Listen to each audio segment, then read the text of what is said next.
Hello, BookTube. I have a nice big mail haul for you, but the hoofbeats of doom are swiftly approaching. Not only are we coming up on a bleak and barren Sunday in which there will be no mail hauls of any kind, we're coming up on a federal holiday Monday, in which I have been reliably informed the mail will not be delivered. Now you know how stoical I am, far be it from me to complain about anything. We may be hearing about this mail holiday once or twice on this channel before the horror has passed away. But in the meantime, let's make hay while the sun shines. So let's see what's in this mail haul that might be of interest. And as usual, I often forget to say it, but I'm saying it now. If you see a book in this haul that's right up your alley, something that's right on your interest spectrum, and you want it, then let me know. I need a lot of these things to write about them, but in most cases, once I've done my duty by them, the copy is yours for the asking.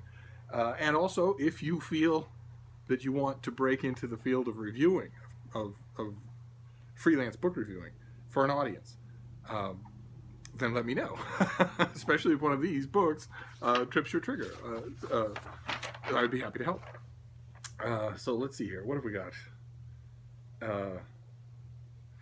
Oh, okay, great. I requested this. This is Hellfire Boys by Theo Emory. Let's see here. In the winter of 1993, residents of Washington, D.C.'s Spring Valley neighborhood were shocked to learn that construction workers uncovered a long-buried munitions dump containing chemical-filled mortars and shells dating back to World War I. The discovery, however, shouldn't have been a surprise. Only 75 years before, the Research Division of the Army's Chemical Warfare Service had leased that same land adjacent to the American University for use as a testing ground. The weapons developed there were so dangerous that soldiers stationed there called it Death Valley and Arsenic Valley.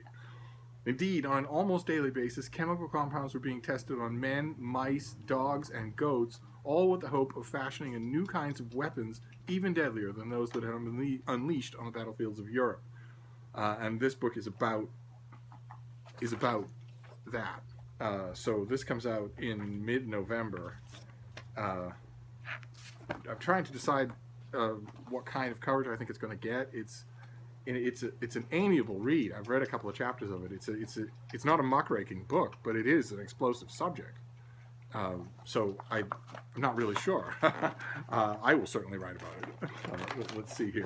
I will write about it in my review, since there's a lot going on in the book other than this. In my review, I will try not to just concentrate on the tortured dogs. I'll try not to do that. There is a bigger story than that. But let's see what this next one is. Oh, great. Oh, fantastic. Okay. This is The People Are Going to Rise Like the Waters Upon Your Shore by Jared Yates Sexton, who this is about the 2016 American presidential race. Fantastic. This is the finished copy. Wonderful. Wonderful. Talk about a book I will certainly write about. All right. Let's move on. We're doing fine so far. Nonfiction always brightens Steve's day. Oh, okay. All right. This is a finished copy. This is also due in September. That September shelf is going to take a beating, I can tell. We saw the advanced copy of this. This is A Difficult Death, the life and works of Jens Peter Jacobson by Morten Høj Jensen. And it's a classic Yale University head scratcher. It's the first English biography of a major Scandinavian author who is ripe for rediscovery.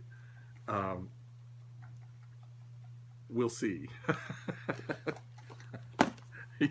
He won't be getting a boost from me, but we'll see what kind of reception the book gets. Let's see here. What's next? Oh wow. Okay. Wow. Didn't see this coming. This is due on January 30th, 2018. And this is Starlings by Joe Walton, the great Joe Walton. This is from Tachyon Press. It's a science fiction book. It looks like it's going to come out in paperback. An odd Eritrean coin travels from lovers to thieves, gathering stories before meeting its match. Google becomes sentient and proceeds toward an existential crisis. An idealistic dancer on a generation ship makes an impassioned plea for creativity alongside survival. 3 Irish siblings embark on an unlikely quest, stealing enchanted items via bad poetry, trickery, and an assist from the Queen of Cats. This is her first short story collection. This is Joe Walton's first short story collection. Wow. Okay. It doesn't come out until next year, so I don't have to think about it, but I'm not usually on the smart science fiction fantasy reading or sending list. That's odd. that's very nice. I'm not complaining, but ordinarily those things are reserved for Thomas over at SFF 180 and his kind of critics. That I almost never review science fiction or fantasy. Oh, okay. All right. Well, you're going to have patience with me, book 2, because a lot of these authors are names that I might be mispronouncing. This is due in September as well. Oh, God. I just started clearing that shelf. I just started organizing it. This whole thing's going to be September. Okay, this comes out in September, and this is the finished copy of Hedy Kadour's The Influence Peddlers, which is translated from the French by Teresa Lavender Fagan. I really wish that my last name were Lavender Fagan. That is called lucking out. This is the eagerly awaited English translation of the author's award-winning novel of clashing cultures during the French colonial years. And it's a very nice finished copy, a paperback finished copy. I've had the advanced copy here for a while and haven't touched it, so this will be. There's a lot of September reading I have to do. I'm doing a lot of reading at the end of the year in December, but there's still a lot of September stuff that I haven't got to. So this is good. Oh, okay, all right. I did not request this, but this is exactly the kind of thing that just doesn't interest me in the slightest. So I will try and find a freelancer for this.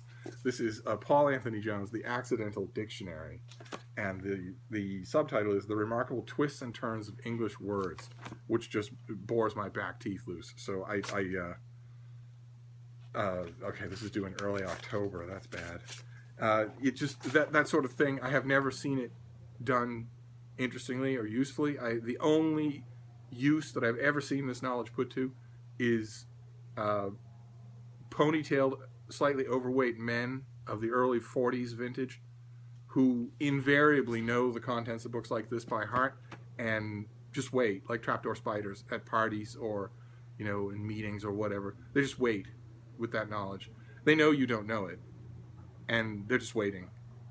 That's all. To spring it on you with 2 goals in mind. 1, to command the floor and just flood the whole space with tedium that they learned specifically so that no one else in the room would know what they're talking about. And 2, as has happened to me a couple of times before, I slapped people down with the rhetorical equivalent of a rolled up newspaper across the nose. The second thing is to make people feel stupid for not knowing the odd twists and turns of words in English. In both cases, I've seen etymology, fun fact type books used for those 2 purposes. I've never seen them used for any other purpose. And invariably, the most tedious people on Facebook are the ones who will take a chunk from some newspaper lead or a publicity sheet or whatever, and then very prissily correct 1 word, or make a Facebook status that's 1 sentence long and that has 1 word in the middle that is very intentionally used in an extremely archaic 5th listing definition that's still technically accurate but hasn't been used by anybody since the 17th century. And they'll do it without trying to draw attention to it because they want you to say, what does that word mean? I can't stand conversational trapdoor spiders of any kind. I can't stand them. That is the equivalent of the old fraud of using a metal slug in place of a subway token to buy a ride. I just, show me what you can do instead of that kind of trickery. But if you can't show me what you can do instead of that kind of trickery, step wisely. If you use that kind of trickery face-to-face with me in person to try and imply that you're more intelligent than I am, it won't be pretty. It won't be pretty. I guarantee you. You may know the 5th derivation definition of some misused but not outdated Anglo-Saxon passive verb. But I'd still be willing to match what I know against what you know. Anyway. Anyway, I don't know where that rant came from.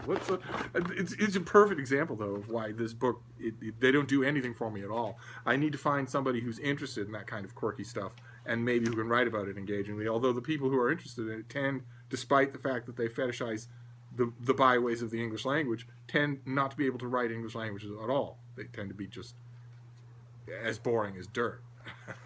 We shall see. Okay. This is finished copy of something. I'm not sure we saw this on this channel. This also comes out in September. I'm not even going to bother to check anymore. This is the pretty finished copy of Dear Fahrenheit 451, in which a librarian writes letters to various books in her library. Librarians love letters and breakup notes to the books in her life, by Annie Spence, who can read while doing almost anything else, walking, cooking breakfast, pretending to be interested in a conversation. She has spent the last decade as a librarian at public libraries in the Midwest and lives in Detroit with her husband and son, and this is her first book. And I loved the bookishness of it. But I remember when I read the advanced copy they have up on the shelf there, I remember thinking, you cannot possibly have grown up in the Midwest, because your book is unrelentingly potty-mouthed from beginning to end. There's hardly a 2-page stretch of this book from beginning to end that she could read to her grandmother, and that struck me as not at all a Midwest vibe. It's kind of strange. I'll read the finished copy again and see what other aspects strike me. When I was reading this, I was thinking, okay, well, you're a librarian and your whole life and passion are books. All you do is read. Your bio note says that you can read while doing anything at all. And you're not, I would think that by this point in your life, if all of that is true, you would realize that stupid profanity is a retreat from the battlefield of language. If you're writing something and you need to use one of those same stupid, boring, predictable 4 words as your adjective because you can't think of any other adjective and you really want us to know you mean it, then how much are you learning from those library books that you're so affectionately reading? It's always struck me as the last refuge of a weak rhetorician to resort to that sort of thing, especially in the written word. I mean, in a conversation on the street, it's possible that might be a way to cut through the fog, but on the written page, I don't know. The book overall is smart and charming. That took me out of it over and over again. And in a way, with a book like this, this is clearly meant to be a front aisle Barnes and Noble impulse buy, a charming type thing, that sort of almost a stocking stuffer, the book equivalent of a stocking stuffer. When that's the kind of book you're writing, it's important to note whether or not you are persistently doing something that ruins the mood of the very thing you're trying to do. But anyway, what's next here?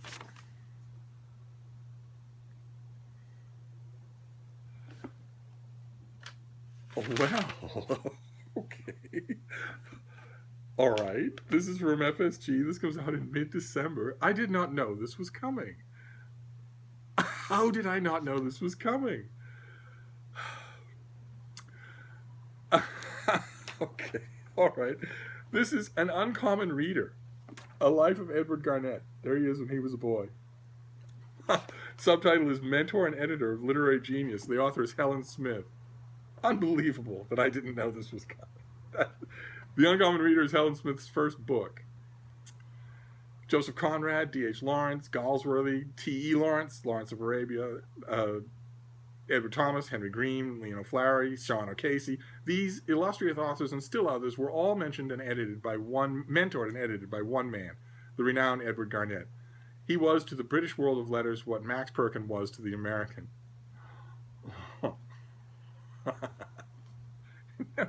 I noticed something that all of these famous authors listed have in common. I assure you, in case you don't know the name Edward Garnett, and I don't suppose many of you do, I assure you, he also edited women. Okay. And he wasn't a lot like Max Perkins, but the stories are great. much less well known now than he was in the early 20th century, perhaps due to his own desire to be so. For half a century, from 1887 to his death in 1937, Garnett held literary court, mentored new writers, and wielded his blue pencil with enormous passion, humanity, vision, and persuasion. He developed deep ties with his authors, blurring the lines between their personal and professional lives, finding them homes to live in and write in, loaning them money when he could, digging them out of drink and depression, and counseling them about their complicated personal and professional lives, all in an effort to bring some extraordinary books into the world, including Sons and Lovers, Seven Pillars of Wisdom, and the Paving the Way for a Heart of Darkness. And this is the author dug into the archives, which stretched from Garnett's grandson's home in England to the cache of Garnett's readers' reports for the Bird collection in the New York Public Library. Oh my. Wow, so she went all over and did a lot of groundwork. That's fantastic. This is incredible. This is a pure Steve book. And I did not know it was coming. It's a major American publishing house. How did I not know this was coming? What an absolute treat. There he is. What an absolute treat. This comes out right at the end of the year. I'd better read it soon. Wow. Oh, December 12th. That's too bad. It's going to get ignored by everybody. The timing is terrible. Maybe not. Maybe the London Review and the New York Review of Books, maybe they won't care about such things. They might run a review anyway. I hope they do. All right, what is this week's? Oh, goodness gracious. This is by Benjamin Schwiel, and it is 7 Ways of Looking at Religion. The major narratives. What are the major narratives? Good Lord. This comes out in late September. Another September book. Good Lord. Western intellectuals have long theorized that religion would undergo a process of marginalization and decline as the forces of modernity advanced. Yet recent events have disrupted this seductively straightforward story. As a result, while it is clear that religion has somehow evolved from its tribal beginnings up through modernity and into current global age, there is no consensus about what kind of narrative of religious change we should alternatively tell. Seeking to clarify this in his new book, the author organizes and evaluates the prevalent narratives of religious history that scholars have deployed over the past century and are advancing today. Okay. All right. Western intellectuals have long theorized that religion would undergo a process of marginalization and decline as the forces of modernity advanced. Huh. And that's kind of tricky. Of course, this is a publicity sheet, not the book itself. And with a book like this, I should probably count for the book itself, not the publicity sheet. But that says it wrong. They have long theorized that religion would undergo a process of marginalization and decline as the forces of modernity advanced. That should more properly be said, it would undergo a process of marginalization and decline where the forces of modernity advanced, and that has proven true. That's absolutely the case all over the world. It's the thing that surprises, the thing that what is it, disrupts this seductively straightforward story, is how vulnerable the forces of modernity are. it's not quite to do with religion. It's that those intellectuals underestimated how patiently 8th century barbarism waits. It waits at the elbow of every advance in modernity all over the world. It waits, and I think that surprised a lot of people. But that's fascinating. That is fascinating. This it doesn't go to the top of the list. Nothing in this is going to beat this book, I'm afraid. We don't know. We have a box from Norton, so it might, but it's highly unlikely. I can't believe a major biography that I didn't know about that's coming out this year from a major American house. I don't know how that's possible. I love it, but I don't know how it's possible. Oh, okay, great. All right, this is by Robert Twigger, and it is White Mountain, A Cultural History of the Himalayas, in the Finnish copy. Very nice. I think we saw the advanced copy of this, and this is certainly going to come out in September. No, October 3rd. Great. Thanks for the favor. Okay. All right. Fantastic. All right, so Cultural History of the Himalayas. All right, so let's do the pile. We've got Cultural History of the Himalayas. We've got a biography of Edward Garnett. That is incredible. My first-time biographer. Then 7 Ways of Looking at Religion. Dear F in Fahrenheit, 451. The Accidental Dictionary, about the strange fate of English words. The Influence Peddlers, in a lovely paperback finished edition. Starlings by Joe Walton. It seems to be a collection of her short stories. I'm going to have to dig into that. A Difficult Death. Doesn't that sound enticing? Some people, I tell you. My services for book titles are available 24/7. The People Are Going to Rise by Jared Sexton. This is, I've already read it. It's an incredible book. Must reading for political reading. And Hellfire Boys, which is jaunty.